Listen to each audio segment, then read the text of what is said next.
Tanah Jawa memiliki kekayaan alam yang melimpah, mulai dari tanah yang subur serta sumber daya alam yang tak terhingga. Hal itu menjadi potensi tak ternilai sejak lama. Salah satu sumber kekayaan alam yang dimiliki Tanah Jawa ialah Gunung Merapi.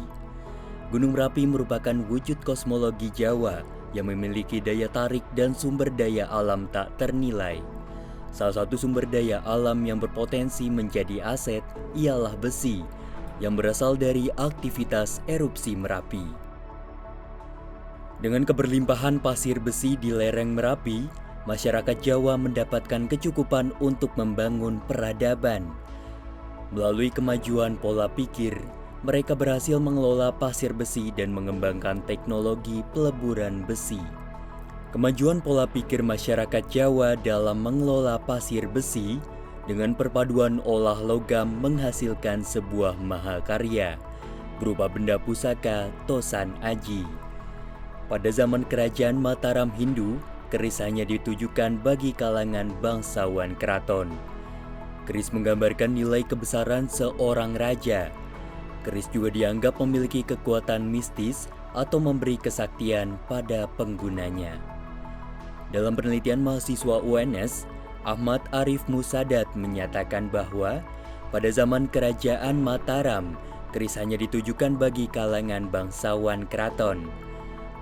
Lambat laun, masyarakat diperkenankan memiliki dan membuat kerisnya sendiri, bahkan menjadi salah satu dari 5 kelengkapan seorang pemuda Mataram atau pemuda Jawa. Perkembangan kehidupan sosial budaya masyarakat Jawa mempengaruhi fungsi dan pembuatan keris. Awalnya fungsi utama keris untuk senjata tikam, kemudian dialihfungsikan sebagai pusaka yang banyak dihubungkan dengan kegiatan upacara. Keris juga lambang ikatan keluarga, tanda pangkat atau jabatan, sebagai barang mewah dan pelengkap pakaian adat.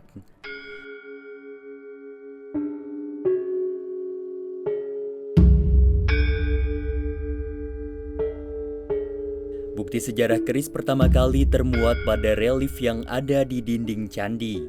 Salah satunya ialah Candi Sukuh yang terletak di Kabupaten Karanganyar, Jawa Tengah.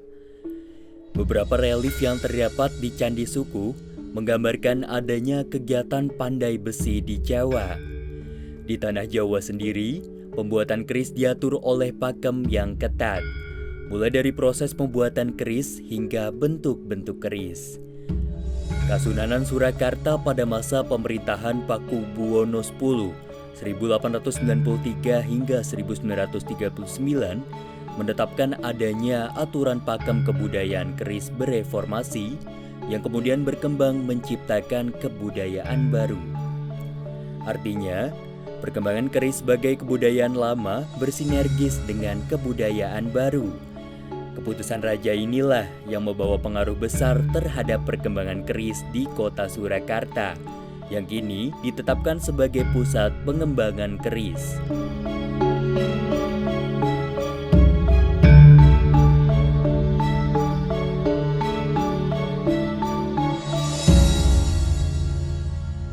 Keris yang melalui proses panjang dan perlakuan yang istimewa dengan menjunjung nilai kesenian kerap kali disalahartikan sebagai sebuah bentuk perlakuan kuasa mistis. Menurut saya, keris itu kebudayaannya orang Jawa. Seperti benda pusakanya orang Jawa gitu. Tapi dengar-dengar seperti ada mistis-mistisnya gitu. Keris itu semacam hal gaib gitu ya, karena itu kan senjata zaman dulu ya, dan kayak ya kita tahu lah kalau zaman dulu tuh masih hal-hal begitu masih ada gitu kan. Keris tuh kayak suatu kebudayaan Jawa yang ada kaitannya sama supranatural. Keris-keris zaman dulu itu mungkin mempunyai nilai-nilai tertentu atau sakral gitu ya. Kalau yang aku biasa dengar di lingkunganku itu emang keris itu ada gitu yang sifatnya mistis. Mungkin karena cara pembuatannya juga menggunakan spiritual ya, jadi mungkin ada unsur-unsur mistis juga.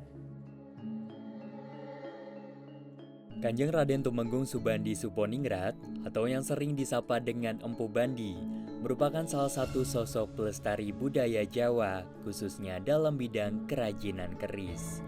Beliau bekerja di Akademi Seni Karawitan Indonesia atau ASKI. Pada tahun 1997, ia mendirikan besalen sendiri di rumahnya Palur Karanganyar yang disebut dengan Omah Keris.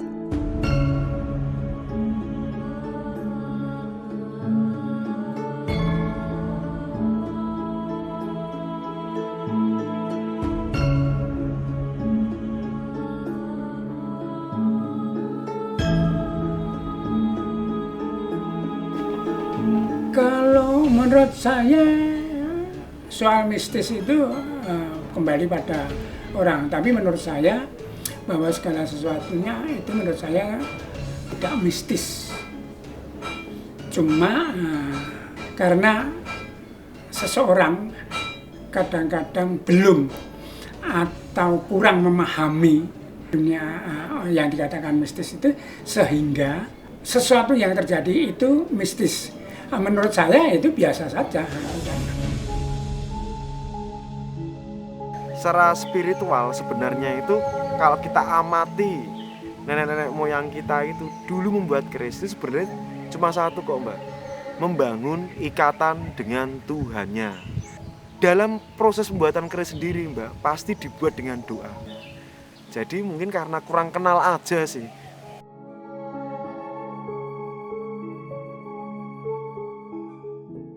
Bahwasanya hal-hal mistik tersebut biasanya memang pernah dialami oleh beberapa pegiat keris, entah itu keris yang bergerak, ya keris terbang dan lain sebagainya. Pemahaman tersebut sebenarnya bukan karena keris itu sendiri, karena keris adalah kembali lagi bahwasanya keris itu sendiri adalah benda yang mati. Fenomena-fenomena tersebut sebenarnya terjadi karena adalah hubungan antara pemilik dengan benda pusaka tersebut. Jadi kalau ditanya percaya atau tidak percaya, itu tergantung yang meyakini.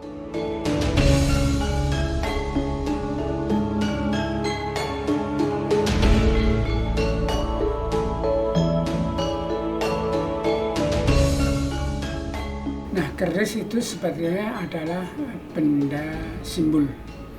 Nah, simbol ini di dalam budaya keraton, keris ini diposisikan sebagai pusaka, karena di dalam mewujudkan keris maupun bentuk-bentuk keris, ornamen-ornamen yang ada di bilah keris itu sebetulnya simbol untuk kita supaya belajar lebih baik. Nah, kandungan-kandungan filosofi itulah maka keris dianggap sebagai pusaka itu. 5 poin yang harus dimiliki oleh seorang Jawa, yaitu seorang laki-laki harus mempunyai wanita, artinya menikah. Ada wanita, kemudian ada wismo. Seorang laki-laki orang Jawa harus punya rumah. Kemudian ada turonggo. Turonggo itu kuda, harus mempunyai alat transportasi. Kemudian ada kukilo. Kukilo ini jenis burung, artinya hiburan. Kemudian 5 untuk melengkapi seorang laki-laki Jawa yang ideal harus mempunyai pusaka. Itunya yang termasuk keris itu kan gitu. Kalau bahannya awalnya besi, itu besi. Kemudian misalnya ada nikelnya. Nah, ini caranya. Ini di sini ada, ini besi. Terus kemudian ada nikel, ada besi, ada nikel, besi, nikel, besi. Artinya posisi nikelnya itu harus di dalam. Nah, ini kita satukan. Ini kan sudah yang separuh ini kan sudah menjadi satu. Nah, untuk pengerjaan berikutnya ini disatukan semua. Semua satu kemudian diperpanjang. Tengahnya ini kita sisipnya baja sebagai penguatnya. Nah, ini nanti dijadikan satu. Ini tinggal membentuk ke keris yang diinginkan. Mau lurus itu dari sini. Ya, akhirnya kemudian kita kita pipih seperti ini, kita tempah. Artinya setelah loknya sudah cukup atau sesuai yang kita inginkan, kemudian ditempa sendiri. Lurus pun juga begitu. Kalau sudah kita bentuk di sini. Tinggal kemudian setelah menjadi lok ini, kemudian pengerjaannya di sana untuk diselesaikan, dihaluskan, ditata macam-macam. Nah, selesai dari sana nanti pekerjaan berikutnya adalah membuat sarungnya. Nah, pekerjaan yang terakhir adalah menjamasi atau mewarangi itu. Nah, mewarangi ini itu adalah memunculkan motif pamor yang ada di bilah keris. Mungkin keris ini tercipta kira-kira 5 tahun yang lalu. Keris ini berdapur Joko Wuru, ini loknya 11, pamornya ini ngulit semongko. Nah, kemudian di sini ada selutnya, ternyata kemudian ini sarungnya, ada yang dinamakan sunggingan. Motifnya modangan. Mengapa Ngang Joko? Karena ini serius-seriusnya untuk mencari jati dirinya. Ngulit semongko, artinya ngulit semongko yang artinya memang dia totalitas untuk mewujudkan cita-citanya gitu. Nah, keris yang sarungnya itu bermotif, misalnya menggunakan sunggingan, ini kalau di dalam keraton hanya digunakan oleh sang raja. Nah, modangan atau bisa dikatakan jilatan api, ini adalah batasan-batasan dalam manusia dihimbau tidak melanggar aturan-aturan atau norma-norma yang berlaku. Ini ada batasannya gitu. Kalau keris zaman saat ini menurut saya sudah luar biasa menurut saya. Karena apa? Mulai tanggal 25 November 2005 keris diakui oleh UNESCO. Kemudian banyak generasi muda, wanita maupun pria, itu banyak yang belajar di sana. Kalau regenerasi sudah berjalan, Mas. Di Bali itu pelakunya sekarang anak-anak muda. Ada 3-4 pemuda yang di Madura, Sumenep itu sudah mayoritas anak muda. Di Jogja yang muncul sekarang, di 2-3-4 itu semua anak muda. Solo semua anak muda semua. Pendidikan juga sudah secara formal itu sudah berjalan juga.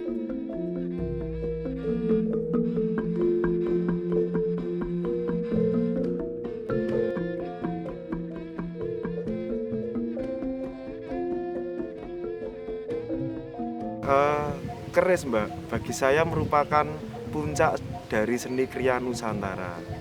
Keris dibuat dengan hati, pikiran, dan tenaga. Keris sangat penting bagi kebudayaan Indonesia, Mbak. Karena kalau kita lihat dari kebudayaan perkerisan sendiri, itu ada sebuah kegiatan yaitu mewariskan keris ke anaknya. Nah, di situ otomatis harapan, cita-cita, atau nilai-nilai moral dari orang tua itu pasti dilakukan oleh anak-anaknya.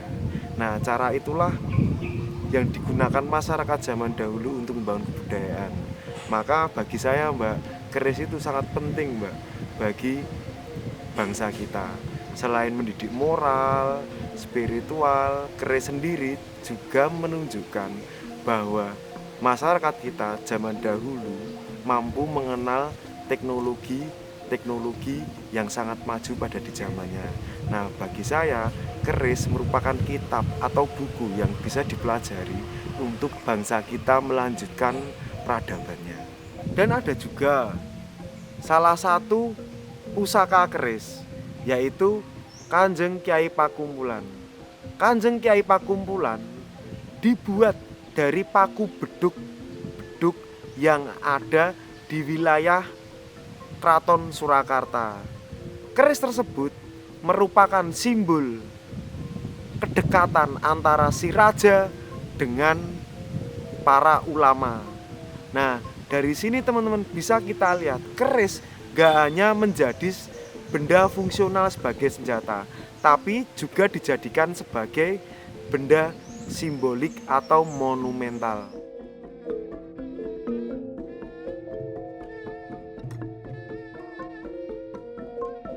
Di sini ada gambar keris.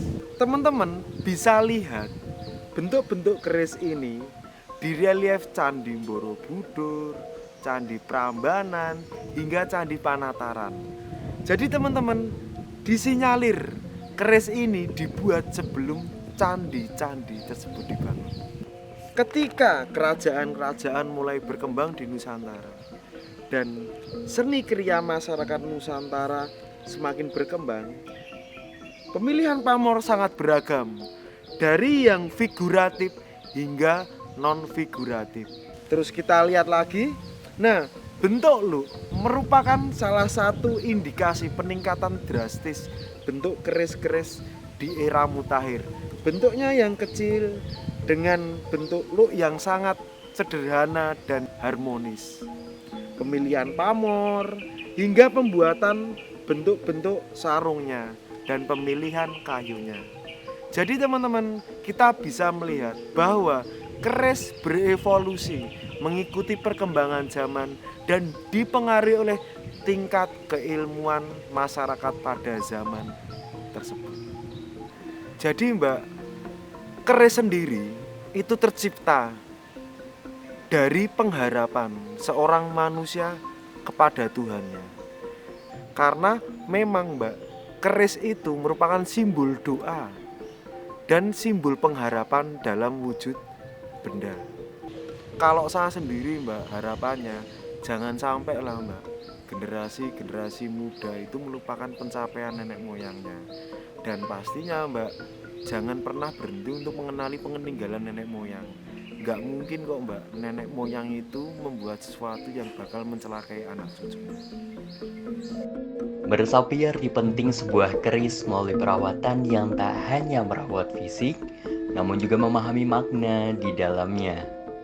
Bahan yang digunakan dalam proses perawatan keris secara tradisional biasanya menggunakan air kelapa tua, jeruk nipis, sabun, abu gosok, warangan, dan dupa. Proses membersihkan keris secara tradisional melalui beberapa tahapan. Pertama-tama keris direndam dalam air kelapa selama beberapa hari, tergantung pada tingkat ketebalan karat pada keris. Alasannya, air kelapa memiliki tingkat keasaman yang tinggi, sehingga karat-karat pada bilah keris lebih mudah melunak. Setelah perendaman dengan air kelapa, bilah keris direndam dengan air sabun. Air sabun sendiri bersifat basa, sehingga dapat menetralkan bilah keris. Kemudian untuk melunturkan arsenik, pada bilah keris digosok dengan campuran jeruk nipis dan sabun. Selanjutnya, bilah keris disikat dengan abu gosok, sampai karat pada bilah keris menghilang. Lalu dicuci lagi dengan campuran jeruk nipis, abu gosok, dan sabun sekali lagi. Tujuannya, agar abu gosok dapat masuk ke dalam pori-pori keris untuk menyerap minyak yang masih tersisa di dalam bilah keris. Selain itu, fungsi dari pemakaian abu gosok bertujuan untuk memutihkan keris, sehingga bilah keris bersih dari warangan. Setelah dibilas, bilah keris dilumuri dengan sabun kembali agar menghilangkan getah pada bilah keris. Kemudian keris dijemur di bawah sinar matahari. Selanjutnya keris direndam dalam larutan warangan. Pada proses ini, pewarang harus memantau keris sampai besi keris berubah warna dan baja serta pamor atau nikel pada bilah keris terlihat kontras. Setelah itu, bilah keris harus melalui proses ngeprok, bertujuan untuk membuka pamor menggunakan jeruk nipis dan sabun. Dengan menguas bilah keris kemudian dipilah besi, baja, dan nikel. Pada bagian inilah proses yang paling sulit, sebab seorang pewarang harus menyinkronkan sebuah keris dengan dirinya dan kemauan empu pembuat keris, bukan dengan ego pewarang dan pemilik keris. Setelah melalui proses ngeprok, bilah keris dibilas dan dikeringkan kembali dengan dijemur di bawah sinar matahari selama beberapa saat, hanya hingga mengering dan jangan terlalu lama. Tahap terakhir inilah bilah keris diberi minyak dan biasanya keris dikeringkan dengan cara diasapi menggunakan dupa. Hal ini bertujuan untuk mengurangi tingkat kelembapan pada bilah keris, yang mana apabila tidak dilakukan akan menyebabkan jamur. Dalam proses perawatan keris, bisa dilakukan dalam durasi waktu tertentu, seperti sebulan sekali dengan diminyaki, perawatan tahunan dijamasi setahun sekali setiap 1 suro, atau 3 tahun sekali dengan diwarangi. Dengan ilmu pengetahuan dan tradisi yang ada, setiap orang dapat melakukan penjamasan sendiri terhadap pusakanya. Oleh karena itulah, jangan ragu untuk belajar merawat dan melestarikan pusaka ya.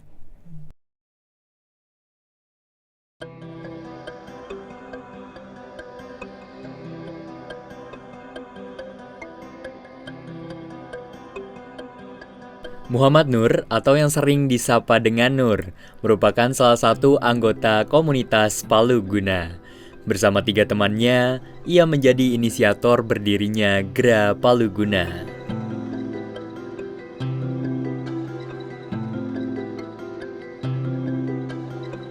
Di kota Solo, seni keris bukan sekedar warisan yang terpatri dalam masa lalu, tetapi juga sebuah cerita tentang konektivitas erat antara generasi muda dan generasi tua.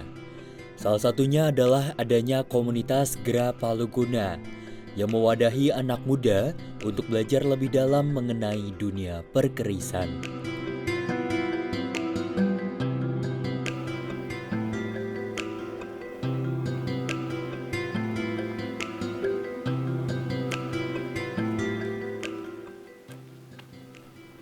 Ya, untuk Palu Guna sendiri sebenarnya terbentuk karena inisiasi dari beberapa mahasiswa yang kebetulan menempuh pendidikan di Lembaga ISI Surakarta, khususnya Prodi Kris, dan kebetulan ingin menambah keilmuan tentang keris.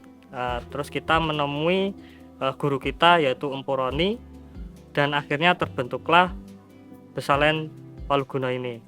Berjalan hampir beberapa tahun ya, karena sifatnya kontinu. Nah, akhirnya untuk inisiasi nama Palu Guna sendiri hampir berjalan 1 tahun. Untuk Palu Guna sendiri sebenarnya dari 2 etimologi kata, yaitu ada palu dan guna. Untuk palu sendiri sebenarnya salah satu alat penempaan. Guna sendiri sebenarnya lebih mengarah ke sosiologi kita, yaitu tentang kebermanfaatan antara kita dengan masyarakat sekitar, begitu. Jadi intinya adalah palu yang bermanfaat. Untuk visi misi sendiri sebenarnya kita lebih ke kaderisasi. Keris sendiri sebenarnya sudah diakui oleh UNESCO sebagai warisan budaya tak benda. Nah, atas konsekuensi tersebut sebenarnya bangsa Indonesia harus melestarikan dan menjaga. Tidak terlepas oleh peran generasi muda. Seperti saya contohnya dan teman-teman Gra Palu Guna yang lainnya. Dari hal tersebut, ketertarikan kami sebenarnya lebih ke arah moral. Kalau tidak ada yang melestarikan budaya keris, bisa jadi bahwasanya keris itu akan hilang juga. Kalau memang dari banyak anak muda yang tidak tertarik, maka dari itu dimulai dari saya pribadi dan teman-teman Gra Palu Guna itu sendiri. Nah, untuk makna keris bagi saya sendiri yaitu sebagai sifat kandel, sifat kepercayaan diri bagi masyarakat Jawa. Intinya adalah keris sebagai simbol atau sebagai alat perantara antara manusia dengan Tuhannya. Selain pelaku tradisi keris yang kian eksis di kota Surakarta, terdapat juga Museum Keris Nusantara yang merupakan wujud kepedulian pemerintah dalam upaya pelestarian kebudayaan keris di Indonesia. Berada dalam pengelolaan Unit Pelaksana Teknis Daerah atau UPTD, Museum Kota Surakarta yang berperan besar dalam upaya mendukung pelestarian sejarah dan budaya keris Nusantara, sehingga wawasan dan pengetahuan keris dapat tersampaikan pada masyarakat luas agar tetap eksis di tengah kemajuan zaman. Di dalam Museum Keris Nusantara, terdapat lebih dari 900 koleksi keris dari berbagai daerah dengan bermacam ukuran dan jenisnya. Maka dari itu, untuk terus melestarikan dan untuk menambah koleksi pusaka, Museum Keris Nusantara selalu terbuka menerima hibah keris dari masyarakat yang sekiranya sudah tidak mampu untuk merawatnya. Namun, harus melewati proses kurasi oleh tim kurator Museum Keris Nusantara terlebih dahulu. Keris mengajarkan sebuah harapan yang diekspresikan dengan suatu karya indah dan bernilai filosofis. Keberadaannya tak boleh terhenti pada generasi pendahulu, karena makna kehidupannya tak bisa dilekang oleh waktu.